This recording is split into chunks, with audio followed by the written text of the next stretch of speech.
Rashid Gibiatovich Nezhmetdinov, one of the greatest attackers and one of the most intuitive chess players of all times, pulled off one of the most incredible and immortal chess games of all times against Oleg Chernikov back in 1962.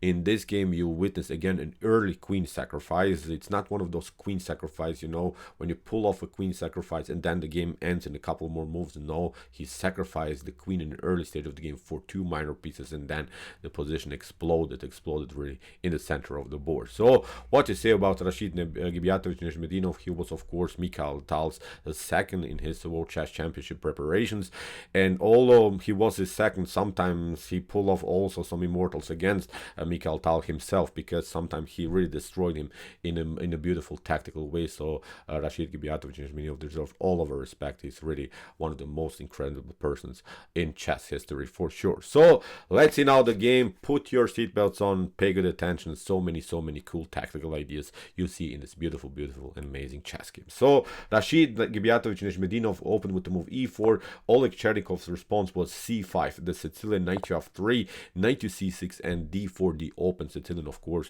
immediately a tactical battle. So c takes d, knight takes d4, and now we have the accelerated rank Sicilian with the move g6, which is really one of my favorite openings when I play against e4 with the black pieces. So knight to c3, normal development, bishop to g7, bishop to e3. So in the beginning, the game is coordinated towards the d4 square. We're trying to have a central grip around the square. Everything is so far protecting this very important knight in the center of the board. And you could, of course, maybe even trade off many pieces now in the continuation of the game. But you see, whenever you do so, whenever you force a trade, it is a simplified position, but look at this. You have to now create some weaknesses in front of your here in front of your king. The queen is centralized. We'll play queenside castling. Maybe we can launch also flank attack. If you want to trade off the queens, then of course you have to play queen to b6. We will take it. Then you have maybe weaknesses. So I'm telling you this because, in my opinion, black should not simplify the game by trading off the pieces. In order to make something, I think, with the accelerated rank or with the common rank Sicilian, you have to keep your pieces on the board. You have to go into tactical battle. So that's why here, first of all, knight to f6, normal development, bishop to c4. We have now the modern bishop to c4 line, simply now retreating also with the bishop on b3, because here on the c4 square, of course, the bishop is a little bit loose and also vulnerable to some attacks by the knight's activity of this knight on c6. So now comes, in my opinion, maybe not the critical moment of the game, but it's one of those things that I think you should try to avoid, as I said, when you play the accelerated rank, and it's this line knight to g4. It's not a mistake, it's not an inaccuracy or something. The Stockfish engine will show you not that this is wrong or something, but it's a line, I think, that favors white a little bit. It's a line that I think you should really try to avoid. A better way is here to proceed maybe with the move a5, trying to be aggressive and maybe also try to play a4 and then somehow go for the e4 pawn. After something like f3, you have this really great tactical idea. And if you're interested maybe more into these lines of this aggressive d5 methods, you can also check out my hyper accelerated rank Sicilian defense studies, in which we have explained this types of position with the black pieces. So the game is really complicated, so I really don't want to dive too much into this position, but please check out our rank Sicilian series. Here the link. Maybe you can have a great preparation in this amazing chess opening. So as I said, this is maybe one of the possible lines. So also rook to e8 is, in my opinion, also perfectly fine continuation. This rook to e8 method is now played very often in top grandmaster level. Simply then play e6 and then also break and enter with the move d5, or maybe after move f3 you can immediately break her with the move d5. Now also to go maybe in some lines, but knight to b4, knight to e2, and now e6 is really a beautiful aggressive method. This line, for instance, has been played by the top grandmaster and also a great tactician, Daniil Dubov. So as I said, knight to g4, in my opinion, is okay. It's perfectly fine. You're trading off more pieces, but as I said in the beginning, that's the position that we want to avoid. We don't want to trade off so many things in the center of the board because we're trying to complicate things. So in my opinion, as I said, not really the best of lines here for black. So queen to h4 played by Rashid Gibiatovich Nezhmetdinov. He's trying, of course, to go into some ideas of the Yugoslav attack. The Yugoslav attack is maybe not possible in its original way, the Yugoslav attack would be in the beginning maybe something like after something like, I don't know, d6, then you play f3, queen to d2, then g4, h4, trying then to trade off the dark square bishop, maybe hope for a trade, and then continue maybe with the queen and rook battery on the h file, and maybe in some lines even deliver checkmate. But the original idea, as I said, is not possible, but we're trying the method. We're trying to do something. We're trying maybe to trade off the bishops and then push still maybe here some kind of a flank attack and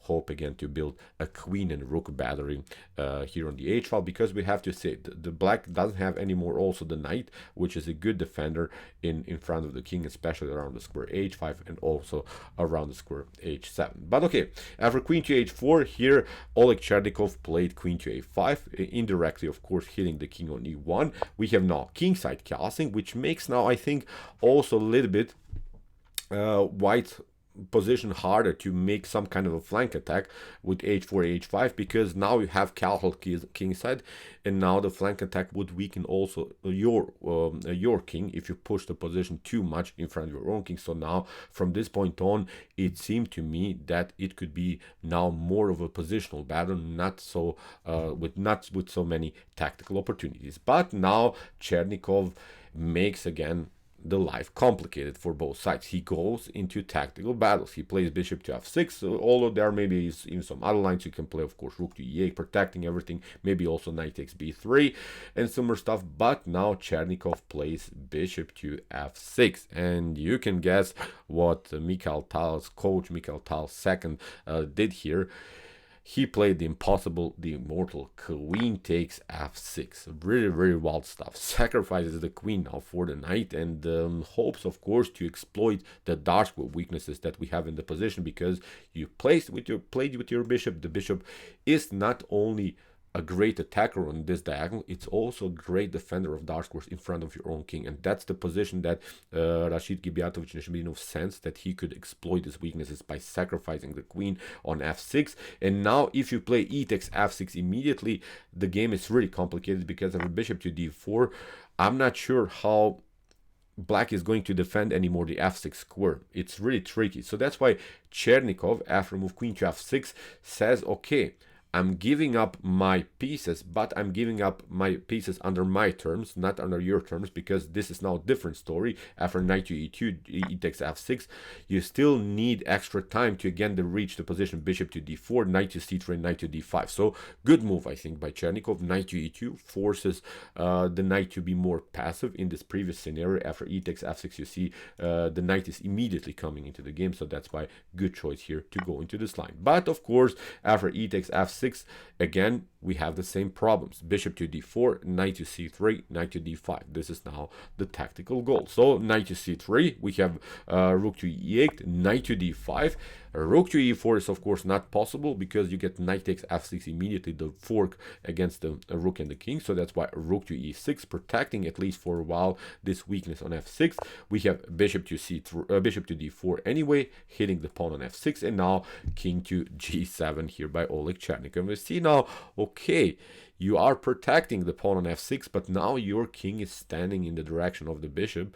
So now there are really some nasty and really dirty tactical possibilities here for white. So in the game, rook from a to d1, good move here by Nezhmetdinov. He's of course trying to play the rook lift, rook to d3, rook to f3, continuing simply the pressure around the square f6. And now here we have, in my opinion, the first maybe inaccuracy in Chernikov's game. He plays now the move d6, and it's really tough to make anything here in this position for black, because you have to bring now the pieces into the game. But I think Chernikov found a slower way to get the bishop into the game. Maybe a more aggressive way is to play b6, and then after something like knight to c7, this is really the optimal way here for white to go. Then you just sacrifice the exchange, but you got rid of this annoying knight on d5, and maybe later you can also include your pieces into the game. If you play something like, I don't know, bishop to e6, we'll simply take the bishop, and then we go maybe into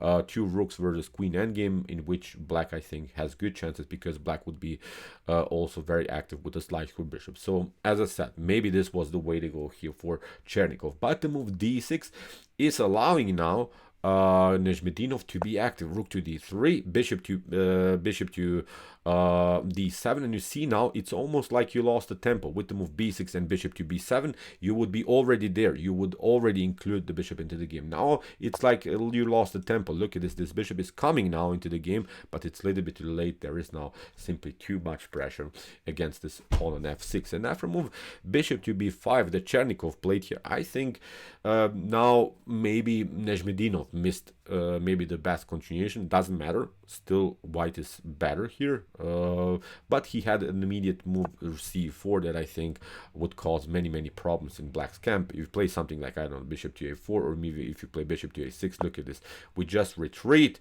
You have to step back, and now we take the pawn on f6, and in my opinion this is a messed up game here for black for sure. So you see there's not so much that can be done. There are even some nasty discoveries, of course, liberating the long diagonal for the dark square bishop. So in my opinion, not a good game. So but here bishop to c3 was played instead of this move c4 by Nezhmetdinov. As I said, he's attacking the queen, but still he's allowing here black to be active with his bishop. Nothing spectacular. It's not that black is taking over here, but actually, as I said, c4 much better. So okay, queen to d8 played by Chernikov. We have knight takes f6 anyway, and now there is only one chance here. Believe me or not, there's only one chance for black to survive this attack somehow, and it's a strange move. But when you think about it harder, this move has to be played. You have to play here rook to c8. But let's see first of all other continuations. In the game, bishop to e2 was played, which was even the worst move here by Chernikov, but he cracked, I think, under pressure here, because these pieces are storming simply towards black's king. The pieces are so active, so dangerous. But as I said, now we have reached, I think, a critical point, so this position has to be discussed further. So let's see now first of all this idea. Let's see if you play, for instance, bishop to f1, then you get, of course, knight to g4. You have the discovered attack, and now you have to step back, and now look at this, bishop to e6 is now I think immediately winning the game here for white. So you don't have to, of course, step back to f8. You can also step back here to g8, but now it gets even worse, because after bishop to e6, f takes e6, knight to h6 is an amazing checkmate. With these three pieces, the king is out of game, and it's game over here for black. Very wild stuff. So the only way, as I said, to survive this attack is to play rook to c8. Attacking really this annoying bishop, we have to say this is really one of the most annoying pieces of all times. Look at this, the bishop on c3. Now after something like bishop to e6, you have to now play rook takes c3, b takes c3. You pick up also here the rook on f1. Now knight to h5. This is really the suggested line by Top Engine, so I would never come, of course, with this kind of idea, but I wanted to show you how really tactical rich this position can be. Knight to h5, g takes h5. Now you play rook takes f7. After king to g6, you pick up here the bishop, and now after something like queen to e8, attacking the bishop on e6, you can survive this attack by black by playing the move f4. The bishop cannot be, of course, taken because you get f5, the fork against the queen and the king, and you don't want to take, of course, also the rook and the bishop, because white has extra pawns, and this could be then a winning game for white. But you continue here the pressure with some kind of idea, queen to c6, then you play c4. Again, you cannot pick up the pawn because you get bishop to f5. So, but I think this position should be drawish, because especially the fact that the queen will eventually come into the game, and you can maybe force some perpetuals against the king, and this could be useful. So as I said, rook to c8, the only way, but it's so hard to find. But in the game, bishop to e2 was played by Chernikov. He didn't play even this line, bishop to f1. Now from this point on, it becomes simply a one-way ticket in white's favor. From this point on here, Nezhmetdinov is spreading really his tactical wings here. From this point on, he becomes really a tactical monster. Now he plays the correct choice, knight takes h7, liberating, of course, the long diagonal, delivers a check, but the issue is that you cannot pick up the knight on h7, because you get this one, rook to f7. If you step back here to g8, we'll simply take out the rook on e6, and then there are again some discoveries by the light square bishop against the king. So in order to survive the attack, you have to play king to h6, but now bishop to d2, you can cover now. We simply play bishop to e6. If you pick up now the rook maybe on f1, there is now this idea, bishop to f5, threatens immediately the checkmate on h7. In order to survive, you have to play something like queen to h8, but now it doesn't get better. Look at this, bishop to c3. The queen is stuck here, and you can maybe survive by playing this kind of a line, but in this scenario, rook to h8, bishop takes, king takes the bishop on f1. Of course, white is completely winning with the next piece. So see, after knight to h7, you cannot pick up the knight. I think we have solved now this positional problem, so that's why Chernikov has to go now here to g8. We have now rook to h3. Maybe again not the most accurate of ways here for Nezhmetdinov, but maybe a better way to was simply to play knight to f6. After something like king to f8, then rook to h3. Here the threat is of course rook to h8. Now black would simply step back, and now again knight to d5, a new check. We attack the bishop, then we include the rook into the game. So, but I think every line now for white is really good, although maybe you're not playing here the top engine moves, because who knew anything about top engines in the 60s. But rook to h7, for instance, look at this here. It's again a messed up game here for black for sure. But okay, Nezhmetdinov played rook to h3, allowed here simply this idea, rook to e5. That's the only defensive move here for black, because locking out the long diagonal of the dark square bishop is crucial here. But of course, we have now the move f4, and it's of course again simply creating new attacking chances here for white. So what to do? Again, Chernikov maybe doesn't play the best moves, but even if you do the top engine move here with the move rook to h5, it doesn't get better. We'll play knight to f6, you have to step back, then we take out here the rook, you have maybe one check, we cover. So as I said, we don't want to really analyze this game, what happens if that happens, because there's simply too many lines. But as I said, it's so messed up, I think, to play the game. The black has the queen on the board, but still look at this, the queen is now on the starting square, so really a nasty position here for sure. So in the game, Chernikov took the rook on f1. We have king takes f1, we have a rook to c8. Finally, Chernikov brings now a new defender into the game, wants of course to get rid of this beast here, really of this nasty bishop. But of course here bishop to d4 played by Nezhmetdinov, getting out of the range. And now we have now the move b5, trying to do something here, but now a nice move here by Rashid Gibiatovich Nezhmetdinov. And you see, you can really never move the rook here. Even if you try something like rook to g5, then you get checkmated on h8. So this harmony between the bishop and the rook is simply too much to handle. The dark square problems are obvious here in black's position. So in the game we have rook to c7. Now we have a beautiful move bishop to f7. After rook to f7, now comes another stunner in this epic game. Maybe you can pause the video and try to see now the best continuation maybe here for white. Try to win this game immediately. Okay, could you see it? Okay, here the legendary Rashid played the immortal rook to h8. Really wild stuff, decoying the king to h8, but now playing the royal fork on f7. We have king to h7, knight takes d8, rook takes e4, knight to c6, protecting everything, and after rook to f4 and king to e2. Actually in this position Chernikov had it enough, he simply resigned. So why did he resign?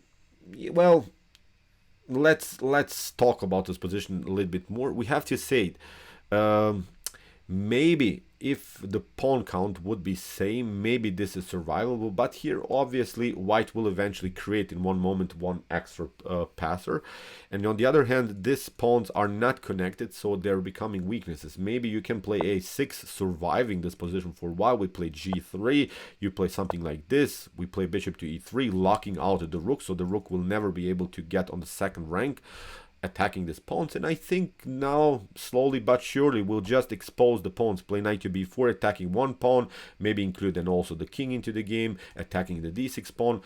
Maybe we can also pick up one pawn and create passers on both sides. So Chernikov, I think, had it enough after this tactical monstrous attack by Nezhmetdinov, and he said, okay, you showed your point here, amazing chess game, and he resigned. So in my opinion, sometimes it's fair also to resign against your opponent, acknowledging his efforts here. And in my opinion, Chernikov also showed here fair play for sure. So great game, amazing tactical game, one of the greatest queen sacrifices of all times for sure, one of the greatest chess games of all times for sure. The Immortal game here, played by the legendary Rashid Nezhmetdinov, for sure. So okay, I hope that you enjoyed this game. If you want to see more Immortal chess games like this, check out our best chess games of all time series, with some more games played by Garry Kasparov, Mikhail Tal, Vasily Ivanchuk, and many more. And if you want to see maybe even wilder games, you can also check out our chess games played by top engines, which are really crazy, also with some Immortal queen sacrifices for sure. And if you like this content, don't forget to subscribe to my channel. See you soon with some more videos on what to say. Chess is the best, of course.